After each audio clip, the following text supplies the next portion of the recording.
Thanks very much. A short time ago, President Trump unloaded on Chicago. He noted the rise in shootings and named specific victims. He's ordering a surge of hundreds of federal officers to Chicago. The president says efforts to defund the police have led to the uptick in violence. What's your understanding of how many feds are coming, when they'll get here, and what's your overall reaction to the president's comments today? So let me just make sure that everybody is clear about what's happening and what's not happening. What we saw the president and the attorney general do in Portland is a travesty, an unconstitutional intrusion and trampling of the rights of individuals who were unlawfully detained and arrested, sometimes overnight. And rightfully, the mayor of Portland, the police chief, and the residents of Portland stood up in opposition. That's not democracy that we saw unfolding on the streets of Portland as a result of this federal action. That's what we call tyranny and dictatorship, and we are not having it in Chicago. Since the president and his team started to rattle the saber that they were going to do exactly the same thing in Chicago that they'd done in Portland, I've been very clear, not happening in Chicago. We don't need federal troops. We don't need unnamed secret federal agents roaming around the streets of Chicago, taking off our residents without cause and violating their basic constitutional rights. I'm glad to see that the president got the message. I'm glad to see that he realized what he did in Portland was a grave abuse of his presidential power. Now, that doesn't mean he's not going to try it here in Chicago, and we have to remain diligent. And I'm calling on all Chicagoans that if you see something that doesn't look right, please don't hesitate to report it. Call 911, call 311. We are going to remain diligent, and if we see any steps out of line, particularly with DHS or Border Patrol, we are not going to hesitate to take the president to court and stop any unconstitutional actions. Now, let me just finish. As a former federal prosecutor, federal agents who are here in Chicago have been here for decades: FBI, DEA, and ATF. We routinely work in partnership with them. They know the city and they live here. And importantly, a difference between what the president and Attorney General Barr did in Portland. Here, our U.S. Attorney, John Lausch, who I've known for 20+ years, is a former colleague and a friend. He will be at the helm supervising these new resources that will be coming in to our city. So they're not federal troops. They're FBI, DEA, ATF, and they will be plugged in to the existing infrastructure of those agencies and manage and supervise on existing cases and investigations and managed by U.S. Attorney John Lausch. That is a big, important difference. You mentioned that it's going to be FBI, DEA, ATF, more than 100 federal investigators. So do you support this? Did the president respond to the letter that you sent to him? And does this come with additional money to fund the initiatives that you have here locally? If those agents are here to actually work in partnership on support of gun violence and violent cases, plugging into existing infrastructure of federal agents, not trying to play police in our streets, then that's something different, and that may add value. But the proof is going to be in the pudding. It's too soon to be able to say if this is a value add or not. We've got to see what actually materializes. Now, I heard today for the first time the President and Attorney General Barr talking about additional federal resources. Unfortunately, this administration has tried to condition law enforcement resources in terms of grants on abandoning our role as a sanctuary city. We will never, ever, ever retreat from the fact that we are a welcoming sanctuary city, and we stand with our immigrant and refugee communities. That is who we are.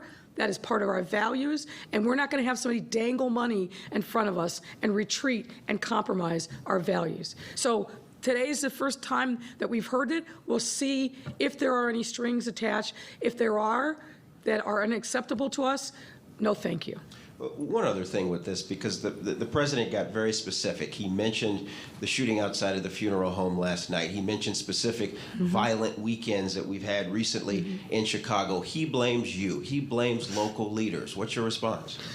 The president has been on a campaign now for some time against Democratic mayors across the country, whether it's me, whether it's Keisha Lance Bottoms in Atlanta, whether it's Muriel Bowser in Washington, D.C., whether it's Jenny Durkin in Seattle. Do you see a common theme here?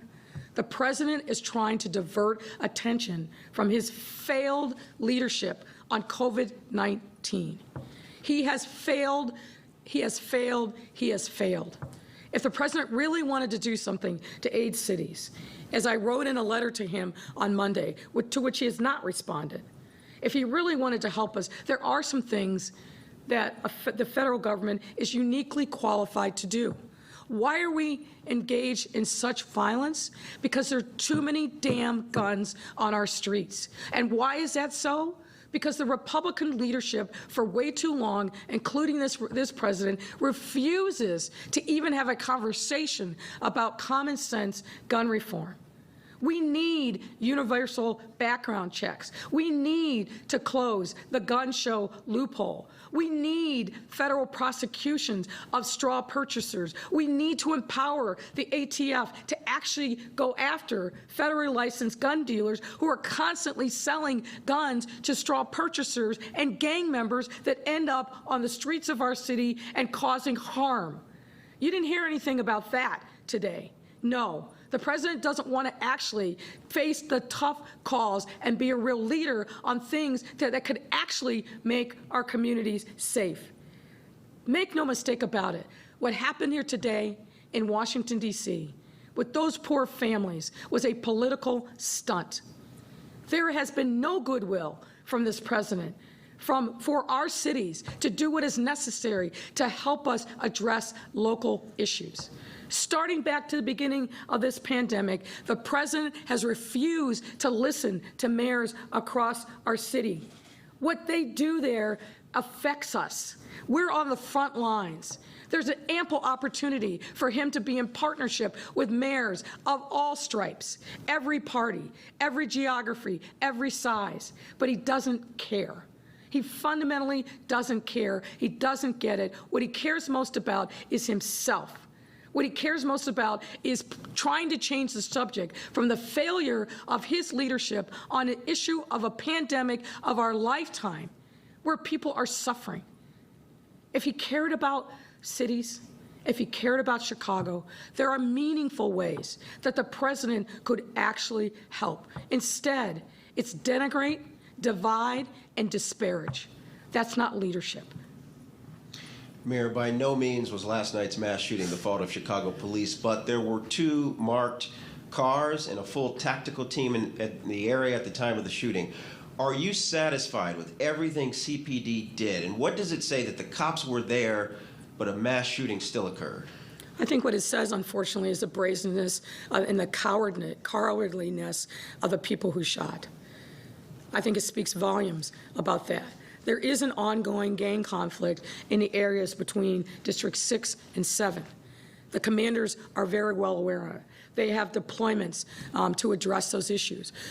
As the superintendent said today, we assume that every time there is a funeral related to someone who has been in the gang life, that there is a potential for violence. That is precisely why those marked police cars were there and a tactical unit was nearby. But what it says is the people who are picking up guns to shoot recklessly into crowds have lost their humanity, do not value the sanctity of life. We need to pray for them, but we need to find them and bring them to justice. That's what we need to do. Michelle Relaford of Channel 5 is asking, was CPD warned that there would be a shooting outside the funeral home?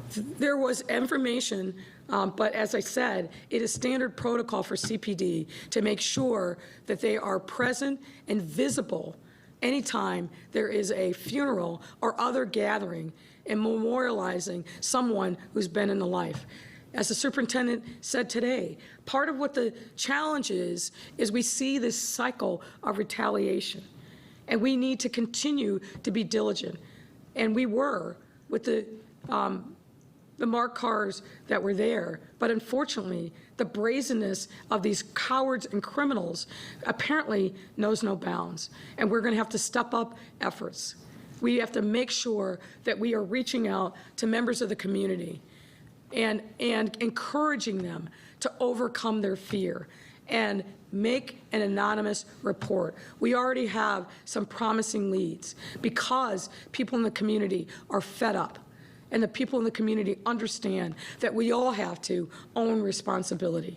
And that's what's happened. And I am greatly encouraged by the number of leads that have come in from people in the community, and I feel confident that we will bring these killers to justice. Mayor Bill Cameron is asking, is it time to consider witness protection to include relocating people willing to testify against street gang killers to out-of-state homes for them and their families? Listen, the protection of witnesses, protection of victims has been a priority in this county, in the city for years. That doesn't change. What we need to do is make sure that we give no shelter to the people who are the killers. And obviously, if someone steps forward, that's why I'm encouraging calling the CPD tip line, because you can do that anonymously and safely. Kelly Bauer from Block Club sends this in. Cook County had a funeral and cemetery violence task force that worked on stemming violence related to funerals. It was disbanded around January 2019. In light of what happened last night, do you want the county to bring it back? I'm not familiar with that. Obviously, that preceded my time in office as mayor. We have been working with funeral directors really for months now, not only to obviously address the violence, but funeral directors have been really in a rock and a hard place when it comes to making sure that there's compliance with the COVID-19 restrictions around the size of crowds. We have been reaching out. We will continue to reach out and see if we need to do more to help support these funeral directors so that people can safely grieve their loved ones and their friends. Mayor, that agreement for the city to pay $500,000 to settle a lawsuit that would have forced the release of 5 decades of secret files detailing misconduct allegations, that wasn't voted on today. Let me combine. So what do you want to see happen? And then Craig Dellamore is asking, why shouldn't police department findings of misconduct be accessible by the public without having to file FOIAs? A judge seemed to think it was reasonable. So let me just be clear. They're not secret files. Recall that approximately 2 weeks ago, we won a victory in the Illinois Supreme Court to maintain all those records, going back to 1967, in opposition to the FOP, which wanted them destroyed. So those records are ready and they are available. Anyone can file a simple FOIA request and get them. Let me also remind you that as a result of a previous lawsuit, we have been producing all files from 2011 to 2015. Next, as a result of our agreement and the consent decree, we have an obligation, which we will meet, to produce all new contemporaneous CR files. There are lots of different ways in which those materials can be available. Lots of different ways. This has nothing to do about transparency. What we decided today in listening to members of the City Council who wanted more time to decide on a peripheral issue related to CR files is give more time for that conversation. That will happen. It's happened even since the City Council meeting was adjourned, and we will continue to engage with our partners in the City Council to come to, I think, a place where we can put in even more CR files online in a searchable fashion so that people can have access to them as they wish. Mayor, from my colleague Ben Bradley, In a series of text messages with the FOP president, you called him a clown 3 times, a fraud, a cartoon character, and a liar who will be exposed. How is this type of communication with the man who represents 13,000 of the city's police officers conducive to improving relationships and making the city's streets safer? Let's talk about what this man stands for. In the middle of everything that's going on, in a craven political move, this man waved his hand to President Trump and invited him to bring federal troops into our city. Federal troops into our city, a la Portland. How is that responsible? How does that make sense? What he should be doing is focusing on the things that are actually important to his members. We have tried to engage him in a constructive way. He refuses to do so because he's more interested in trying to make himself a political figure rather than to be a leader. I don't take back one word that I said. I absolutely wrote those words with the understanding that he would probably make them public. My characterization of him, I think, is 100% accurate. He proves that every single day.